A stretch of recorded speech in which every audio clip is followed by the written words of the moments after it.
Hey guys, ഇന്ന് നമ്മുടെ വീട്ടിൽ ഫിഷ് ടാങ്ക് മേടിച്ചിട്ടുണ്ട്. അപ്പൊ ഇത് കഴുകി സെറ്റാക്കി നമുക്ക് മീൻ ഇട്ടാലോ? ഓക്കെ, അപ്പൊ നമുക്ക് ആദ്യം നന്നായിട്ട് കഴുകി വൃത്തിയാക്കണം കേട്ടോ. ഇത് നിറച്ച് പൊടി അഴുക്കൊക്കെ ഉണ്ട്. അപ്പൊ നന്നായിട്ട് വെള്ളം ഒഴിച്ചിട്ട് നമുക്കൊന്ന് ഉരച്ച് വൃത്തിയാക്കി സെറ്റാക്കി ഇടണം. നമ്മുടെ ഇവിടെ ക്ലോറിൻ വാട്ടർ ആണ്, പൈപ്പ് കണക്ഷൻ ആണ്. അപ്പോൾ നമുക്ക് കിണറൊന്നുമില്ല. അപ്പൊ വെള്ളമൊക്കെ പിടിച്ച് വെച്ച് ഒരു 2 ദിവസമൊക്കെ ഇട്ട് വെള്ളമൊക്കെ ഒന്ന് സെറ്റായിട്ടാണ് നമ്മൾ ഇതിലേക്ക് മീൻ ഇടാൻ ഉദ്ദേശിക്കുന്നത്. നന്നായിട്ട് കഴുകി വൃത്തിയാക്കിയിട്ട് നമ്മൾ വെള്ളം അതിൽ പിടിച്ചു വെക്കുകയാണ്. അപ്പോൾ നിതിൻ്റെ വീട്ടിൽ നിന്നാണ് നമുക്ക് മീൻ കൊണ്ടുവരാന്ന് പറഞ്ഞിരിക്കുന്നത്. അവൻ അവിടെ നീല ഗപ്പീനെ മേടിച്ചിട്ടുണ്ട്. അപ്പോൾ അത് അവൻ കൊണ്ടുതരാന്ന് പറഞ്ഞിട്ടുണ്ട്. അപ്പോൾ അത് ഇവിടെ ഇടാനാണ് കേട്ടോ പ്ലാൻ ചെയ്യണേ. അപ്പോൾ അതാ മീനായിട്ട് നമ്മുടെ നിതിൻ വരുന്നുണ്ട്.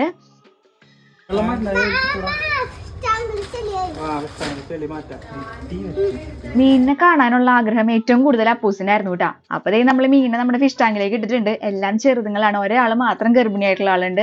ഇപ്പൊ കളർ ശരിക്കും വന്നു തുടങ്ങിയിട്ടില്ല. വലുതായിട്ട് കളർ വന്നിട്ട് ഒരു